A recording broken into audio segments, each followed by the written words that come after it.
Second में भी कम समय में अधीन किया जा सकता है, और पूरा जन्म लग जाएगा फिर भी अधीन नहीं कर पाओगे। बात को समझिए, ये एक सेकंड में विश्व ब्रह्मांड में कहीं भी यदि इसका परिचय है वो तत्काल पहुंच जाएगा। वायु भी इसके समान वेगवान नहीं है। मन, अगर अमेरिका गए हैं, आपने वो दृश्य देखा है, कोई एरिया, महल, घर, जो भी, एक सेकंड के कम हिस्से में वो पहुंच जाएगा। ऐसे मन को प्रभु में लगाने के लिए जहां मन जाए, और जाना कि गया, इतना सावधान साधक होना, गया वो तत्काल आ जाएगा, उसको बुलाना नहीं पड़ेगा, वो तत्काल लग जाएगा। राधा वल्लभ श्री हरिवंश, राधा वल्लभ श्री हरिवंश, राधा वल्लभ। हो सकता है 5 बार न कह पाओ, फिर भाग जाए, फिर उसे लाना है। इसे कहते हैं अभ्यास योग। अभ्यास योग युक्तेन चेतसा नान्यगामिना। एक दिन ऐसा आएगा नान्यगामिना, ये जाएगा ही नहीं, ये नहीं जाएगा। फिर दिव्य शाश्वत परम पुरुष की प्राप्ति इसी से हो जाएगी। तीसरा, हमारे मन में जो सही स्फुरणाएं हो रहे हैं उसका सपोर्ट जरूरी है। विरोध से ही मन केवल काबू में नहीं होता है, सपोर्ट जरूरी है। अब सपोर्ट शब्द से कितना मन प्रसन्न हो रहा है, हर्षित हो रहा है, उस बात का सपोर्ट जो गुरुवाणी, शास्त्र, संत जनों की वाणी, उसके अनुकूल वो बोल रहा है।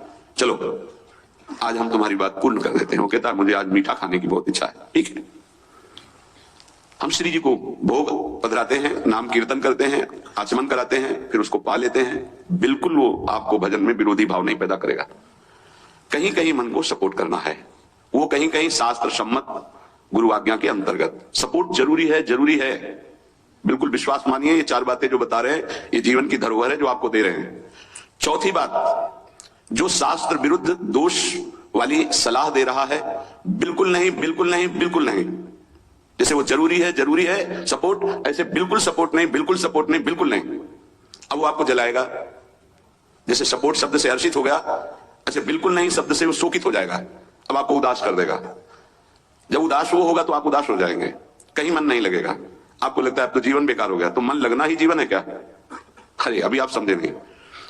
सोहम तवैव आश्रितः, मैं प्रियालाल के आश्रित हूं, तो तन वांग मनोभीर, अगर ये नहीं लग पा रहे हैं तो मैं स्वयं प्रियालाल के आश्रित हूं, ये मुझे कैसे भ्रष्ट कर सकता है? तन वांग मनोभीर, शरीर, वाणी और मन, ये हम समर्पित कर रहे हैं। तो शरीर, वाणी, मन, ये तीनों धोखा दे रहे हैं। शरीर बीमार हो गया है, जबान खराब हो गई है, मन गलत चिंतन करा रहा है, तो हमारा बाल बांका भी नहीं कर सकता, क्योंकि सोहम तवैव आश्रितः, मैं स्वयं प्रियाजू की शरण में हूं। उपासक ये 4 बातें नोट कर ले, बहुत ये जीवन के लिए अत्यंत लाभदायक है। जब आपका मन आपको परास्त कर रहा है, जला रहा है, वो जलन सिर्फ मन को प्राप्त हो रही, आपको नहीं। आप बिल्कुल दूर हैं, आप दृष्टा हैं, आप साक्षी हैं उसके, आप स्वामी हैं उसके। यदि आप स्वीकृति नहीं देंगे तो आपसे पापाचरण नहीं करा पाएगा। आपको डरना नहीं कि अब मन में काम आ गया, क्रोध आ गया, अब तो मेरी दुर्गति हो जाएगी, बिल्कुल नहीं।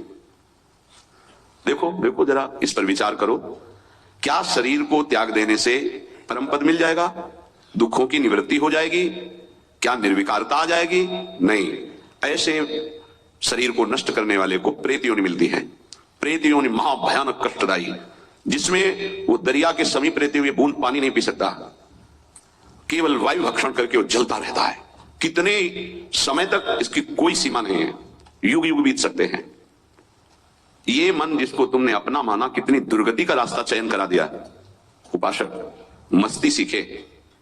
अरे चाहे गृहस्थ हो या विरक्त हो, भगवत आश्रित मस्त रहना सीखो। सदा रहो अलमस्त, नाम की धुन में हो जा मत वाला। निरंतर नाम, क्या फर्क पड़ता है मन सही है या गलत, क्या फर्क पड़ता है? क्यों? क्योंकि मैं स्वयं प्रभु के आश्रित हूं, मैं सच्चिदानंद का सच्चिदानंद अंश हूं। ना मैं कभी दूषित था, न दूषित हूं, न दूषित रहूंगा, और ना सृष्टि में किसी की सामर्थ्य है कि मुझे दूषित कर सके। इंद्रियां दूषित हो सकती हैं, मन दूषित हो सकता है, क्रिया दूषित हो सकती है। अब हम प्रभु के बल से इन इंद्रिय, मन और शरीर के दोषों का नाश करूंगा, ना कि इनके अनुसार चलूंगा। ये उपासक का स्वरूप है।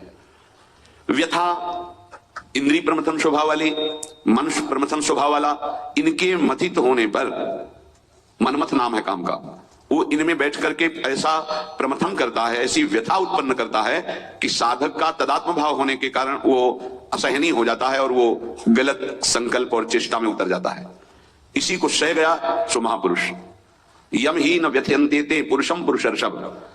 हे पुरुषों में श्रेष्ठ अर्जुन, अर्थात वो पुरुषों में श्रेष्ठ पुरुष है जो प्राप्त व्यथा को सह जाता है। इंद्रिय मन के द्वारा विकारात्मक पीड़ा को बिना किसी से राग द्वेष किए चुपचाप सह गया। ये भगवान की विशेष कृपा उस पर।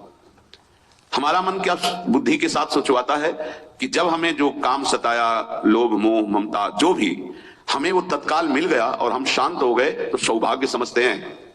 दुर्भाग्य है उस उपासक का जो चाहे और उसको प्राप्त हो जाए, दुर्भाग्य है उसका। सौभाग्यशाली वो है जो चाहे और ना मिले और जलता हुआ सह गया, उसे वो चीज मिलेगी जो त्रिभुवन में किसी को किसी साधना से नहीं मिलती।